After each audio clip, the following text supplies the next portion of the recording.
Good day, everyone. I'm Lauren Maxey here with your daily counsel update for the day.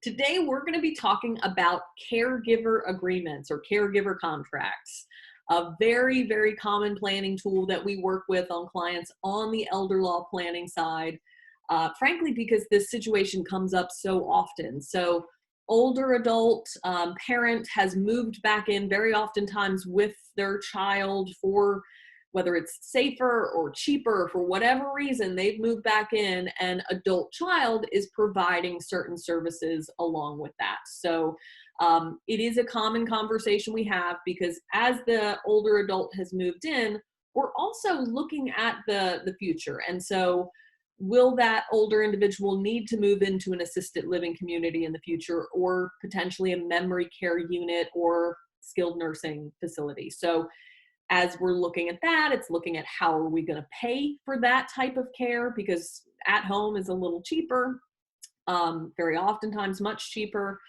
But through that conversation, we're talking about veterans pension benefits if they're available, or Medicaid benefits, and frankly, how that impacts our financial picture. So one of the most common things we have to do during this planning process is what we call a strategic spend down. And so it's not just saying, oh, well, we'll just not do anything, and when we actually meet the qualifications, we'll qualify. There are strategic tools in the toolbox, and the caregiver contract, caregiver agreement is one of the most common ones we use because this scenario comes up so often. So it feels a little strange. I often at first blush with individuals, it's a little off-putting to have a contract with your loved one to provide them caregiver services, because it's something you were naturally going to do out of the goodness of your own heart. But this is a great tool in the toolbox, and explaining the benefit of it and why we're doing what we're doing and how it works, it makes a lot of sense for a lot of people. So essentially, it is a transfer for fair market value. Older adult is paying adult child caregiver for services. And it's a way of getting money out of older adult's name and spending down and transferring assets to a child. Now, a couple of things to be aware of. It needs to be structured properly. So in North Carolina, there's very specific requirements of when this is needed, and we advise on all this. It should be something that's drafted, frankly, by an attorney specifically to your circumstances, because you don't want it to be just a general thing that doesn't clearly reflect exactly what you're doing. So you want to get very specific with what are the duties, what are we actually doing on a day-to-day basis. I like to supplement that with a log. And so taking a log once a week or once a month of here's an example of a typical day of what I've done. That helps bolster the validity of the agreement. So we want the agreement to be flexible, quite frankly, where you're not having to log every little thing that you're doing and not keep track of every little hour that you're doing things. But again, you need to be able to back it up. It needs to be a reasonable rate that you're charging. You can't charge hundreds and hundreds of dollars an hour. It needs to be a reasonable rate based on your area and what others charge for those services in the area. We typically look at that. And getting into the detail of how the payment is made. Is it a lump sum?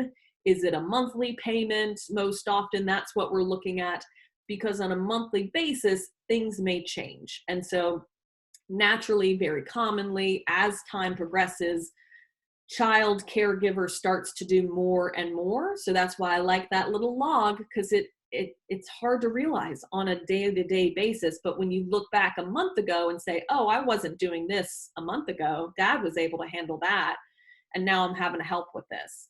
So it's something that kind of keeps a little perspective and looking at that. Again, the other big piece that's required in North Carolina for certain circumstances is having a physician sign off that, yes, these are in fact needed services.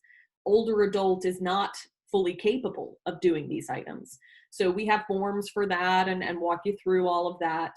The other big factor that we talk with clients about is for the older adult child that's the caregiver, they need to report this on their taxes. So they need to report that income. It's technically income that they are receiving. And so it's a bit of a game from a tax perspective where we work with their CPA and make sure we're not, yes, they're going to have to pay taxes on it, but we're not pushing them into a new tax bracket and causing more issues or things like that. So it's a bit of a balancing act of how do we get these assets out of mom or dad's name? And when older adult child has it, it's their money. Very oftentimes, adult caregiver child just sets it aside in an individual account, not a marital account, an individual account in their name. And it's kind of just a slush fund that sits there. So if mom or dad goes on Medicaid or veterans pension, this is not a countable asset for mom or dad that has to be spent down. It's sitting over here, it's protected and can supplement what they're receiving. So it opens up a lot of doors, is a great flexible tool. And again, very oftentimes the caregiver adult child foregoes work during that time. And so at the end of the day, that could be some help with retirement or something like that. So we talk a lot about these different factors. It is a personal, specialized contract. It is not meant to be a form contract that you can just pick up anywhere. Again, these conversations and what you're doing for your parent versus what Joe Schmo down the street is doing, entirely different. But happy to walk through. It's a lot to take in at first, but an incredibly beneficial tool if the circumstances are right and it makes a lot of sense. So give us a call. We're happy to walk through it together. I hope that helps describe a little more about caregiver contracts, and I hope you'll have a lovely rest of your day.